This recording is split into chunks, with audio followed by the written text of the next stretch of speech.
अस्सलाम वालेकुम, welcome back to my channel. तो जी आप में से काफ़ी सिस्टर जो है मुझसे पूछ रही हैं नॉर्मल डिलीवरी के लिए बताएं कि हम क्या करें जिससे हमारी नॉर्मल डिलीवरी होगी।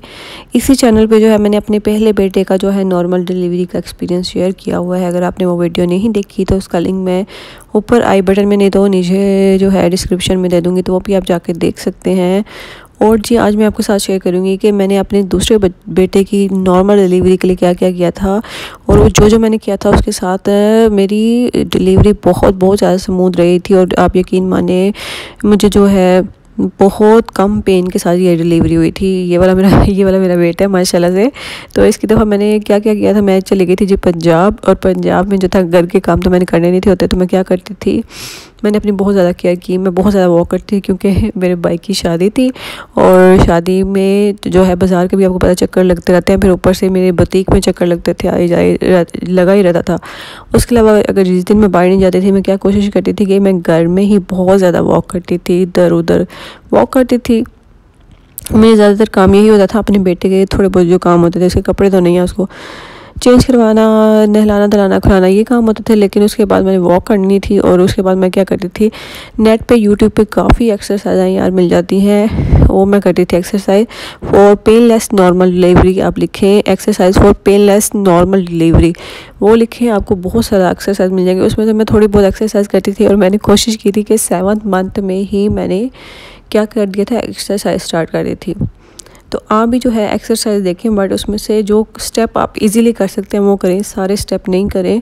और शुरू में आप क्या करें, 5 मिनट एक्सरसाइज करें, देन आप आहिस्ता आहिस्ता जो है अपना टाइम बढ़ाते जाएं। तो मैंने 7th मंथ में एक्सरसाइज स्टार्ट करी थी। उसके बाद जी जैसे मेरा 8th मंथ एंड हुआ था और 9th मंथ स्टार्ट हुआ था, तो मैंने क्या किया था, मैंने जी और मेरा फ़ोकस जो है फ्रूट्स पे बहुत ज़्यादा था। और मेरा बेटा जो तकरीबन जो है मार्च में हुआ है, तो उस दौरान में जो है आपको पता है ऑरेंजेस भी आते हैं, ग्रेप फ्रूट भी आते हैं। तो मैंने जो है अपना एक समझ लीजिए रूटीन बना ली थी कि मैंने रोज़ जो है ग्रेप फ्रूट लाजमी खाना था। तो ग्रेप फ्रूट में विटामिन सी होता है, बहुत ज़्यादा मिनरल्स होते हैं, विटामिन होते हैं, और इसके बाद आपको उसमें बहुत ज़्यादा पानी की मिकदार भी होती है, फाइबर आपको मिल जाता है। तो ये बहुत बहुत स्पेशल है। अगर आप रोज़ जो है आजकल आए भी हुए हैं, और जो अभी प्रेग्नेंट है, मैं उनसे यही कहूँगी कि रोज़ का सिर्फ एक ग्रेप फ्रूट खाना है, 2 3 4 नहीं खाने, सिर्फ एक रोज़ का ग्रेप फ्रूट खाएं, बहुत ज़्यादा हेल्दी होता है। अगर आपको कोई भी यार हेल्थ इशू नहीं है तो अपनी केयर करें, और क्या करें, अपनी डाइट में दूध, दही और फ्रूट्स, ड्राई फ्रूट्स ये लाजमी ऐड करें, बहुत ज़्यादा ज़रूरी है आपकी हेल्थ के लिए भी। और उसके अलावा जी मैंने क्या किया था, जैसे मेरा 9th मंथ स्टार्ट हुआ था ना, तो मैंने ना मेरे साथ हुआ ये था, मैं बहुत पंजाब में थी, बहुत बहुत ज़्यादा परेशान थी कि मैं अपनी डिलीवरी कैसे नॉर्मल करूं, क्योंकि अपने बहन भाइयों में मैं सबसे बड़ी हूँ, और बाकी ये जो है मेरी खाला मुझसे छोटी हैं, तो बट उनकी शादी को भी उस टाइम 10 साल हो चुके थे। जब मेरा ये दूसरा बेटा पैदा हुआ था 10 साल या से भी ज़्यादा हो चुके थे। हाँ, तो जी फिर मैंने क्या किया, मैंने अपनी आंटी से पूछा, उनकी डॉक्टर को भी विज़िट किया, मैंने अपनी कज़न से पूछा, उनकी डॉक्टर को भी विज़िट किया। और एक कज़न जो थी मेरी, वो एक ताई की जो कज़न बेटियां हैं, मतलब 3 4 बेटियां हैं, वो जो करती हैं डिलीवरी, वो जाती थी government hospital. And government hospital में भी मैं गई यार, इतना रश, इतनी खुलेआम वैसे ना जो औरतों का ये वाला डिपार्टमेंट था वो अलग रखा था जहाँ डिलीवरी होती थी, बट आप यकीन माने इतना बुरा हाल था कि एक जगह पे सारी औरतें इधर उधर लेटी पड़ी हुई हैं, उनकी डिलीवरी हो रही है। और मैंने सोचा नहीं, मुझे यहाँ पे डिलीवरी नहीं करवानी। देन जो है मैं अपनी दूसरी कज़न की बताई हुई डॉक्टर के पास गई, जो प्राइवेट क्लिनिक चला रही थी, वहाँ गई। मैं दूसरे एक और क्लिनिक पे गई जी, वहाँ पे डॉक्टर सीरियस ही नहीं थी डिलीवरी, नॉर्मल डिलीवरी करने के लिए। वो चाह रही थी कि हम ऑपरेशन करने, वो हंसने लगी, कहती है हाँ एंड टाइम पे पता चलेगा नॉर्मल होती है कि नहीं होती। हालांकि मैंने उनको बताया कि मेरी बेली नॉर्मली है और मैं दूसरी भी नॉर्मल ही चाहती हूँ। और जी एक और हॉस्पिटल में मैं गई, क्लिनिक ही टाइप था, तो वहाँ पे जी जितनी भी लेडीज़ बाहर बैठी हुई थी, कुड़ियाँ बोलो औरतें बोलो यार, बैठी हुई थी, और उनसे मैं बात करी थी। वो कहती हाँ यार आजकल तो होता ही ऑपरेशन है, तुम करवा लो ऑपरेशन, इतना इजी है, कुछ मसला ही नहीं है। और मैं वहाँ से परेशान होकर निकली। मैंने इतनी यार डॉक्टरों को विज़िट किया, मैं बहुत परेशान हो गई। तो फिर मैंने नेट पे बहुत चीज़ें सर्च की, जिसमें से एक एक्सरसाइज थी और एक था जी खजूरें। खजूरें बहुत बहुत बहुत बेस्ट है यार। मैंने अपनी बेटी की दफ़ा भी खजूरें खाई है। तीसरी नॉर्मल डिलीवरी के लिए मैंने क्या क्या किया वो बाद में बताऊंगी। बट जो है मैंने क्या किया था, जैसे मेरा 9th मंथ स्टार्ट हुआ था ना बेटे की दफ़ा, सेकंड वाले बेटे की दफ़ा, पहले की जो मैंने आपके साथ सारी डिटेल में वीडियो बनाई हुई है वो देख सकते हैं, लेकिन दूसरे बेटे की दफ़ा मैंने ये किया था कि मैंने जो है खजूरें खानी शुरू कर दी थी। और नेट पे जो है लिखा हुआ था आपने 7 खजूरें खानी है एक दिन में, और मैं 7 खजूरें ही खाती रही। जो फिर ये हुआ था कि मेरा बेटा, जो मुझे डॉक्टर ने डेट दी हुई थी, डॉक्टर ने डेट दी थी मुझे आई थिंक 16 इस तरह से कुछ डेट दी थी, नहीं तकरीबन 10 दिन पहले मेरा बेटा हुआ है। मेरे ख्याल से 20 या 21 डेट मुझे डॉक्टर ने दी हुई थी मार्च की।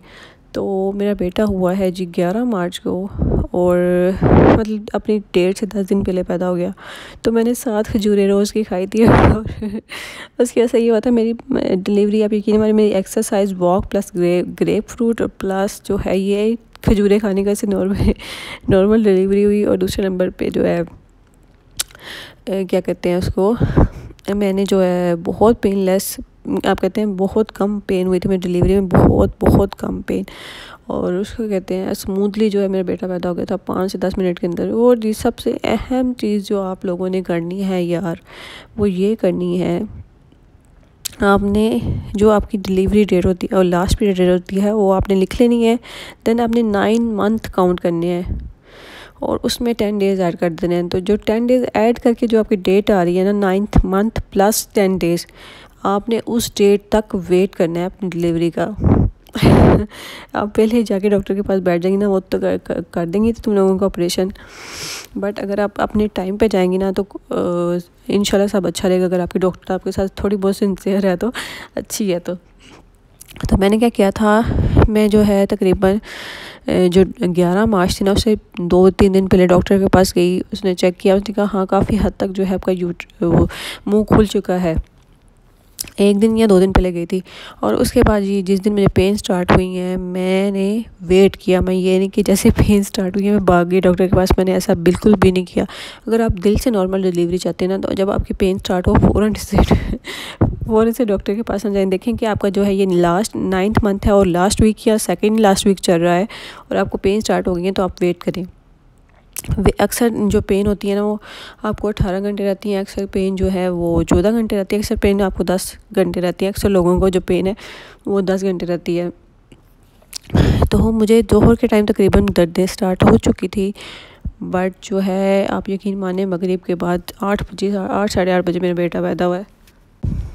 तो मैं जब दर्द स्टार्ट हुई हैं तो मेरी मामा ने कहा है कि आपने वेट करना है, आपने सब्र करना है। तो मुझे जब दर्द स्टार्ट होती थी तो उस टाइम ज़ाहिर है यार थोड़ा बहुत तो तकलीफ़ होती है, रोना भी आ जाता है अक्सर, आपको उस टाइम बर्दाश्त करना होता है। लेकिन आपने डॉक्टर के पास कब जाना है, जब आपकी 2 दर्दों के दरमियान का वक्फा आहिस्ता आहिस्ता जो है ना कम होता जाता है। पहले जब दर्द आती है तो पहली और दूसरे दर्द के दरमियान जो वक्फा होता है अक्सर लोगों का 1 घंटे का होता है, अक्सर लोगों का 40 मिनट का होता है। तो मेरा भी ऐसा था। फिर आहिस्ता आहिस्ता वो जो वक्फा था, 2 दर्दों के दरमियान गैप था, वो आहिस्ता आहिस्ता कम होता जाता है। और जब 2 दर्दों के दरमियान मेरा तकरीबन 10 या 15 मिनट का वक्फा रह गया था, तो मैं घर से निकल पड़ी थी। और क्लिनिक जो था तकरीबन आधे घंटे के फासले पे था। तो जब हम वहाँ पहुँची थी, पता चला डॉक्टर अभी नहीं आई हुई हैं। देन उन्होंने डॉक्टर को कॉल की। तो उस डॉक्टर के आने तक आप यकीन मानिए मेरे नर्सों जो थी वो, उन्होंने मेरा बेटा नर्सों के थ्रू जो था दुनिया में आ चुका हुआ था। और उसके बाद डॉक्टर आई। बहरहाल डॉक्टर ने बहुत अच्छा काम किया वो ये किया कि उसने बहुत मैंने अच्छे स्टिचेस लगाए थे। और जी बट आपको एक और मज़े की यार हम बात बताती हूँ मेरे साथ क्या हुआ। डिलीवरी हो गई है, ठीक है, मैं नीचे ना कमरे में मुझे शिफ्ट कर दिया गया। नॉर्मल डिलीवरी के बाद भी आपको 1 घंटा रखते हैं, तो मुझे ना नीचे शिफ्ट कर दिया गया। वहाँ पे एक और लेडी थी जिसका बच्चा हुआ था। तो जब डॉक्टर आई है उससे बहुत हंस के खेल के बातें कर रही है, उससे पूछ रही है उसकी सिचुएशन कैसी है, सब कुछ ठीक है या नहीं ठीक। और मुझसे पूछा नहीं क्यों, क्योंकि मेरी नॉर्मल डिलीवरी हुई थी और उसकी उसका हुआ था ऑपरेशन।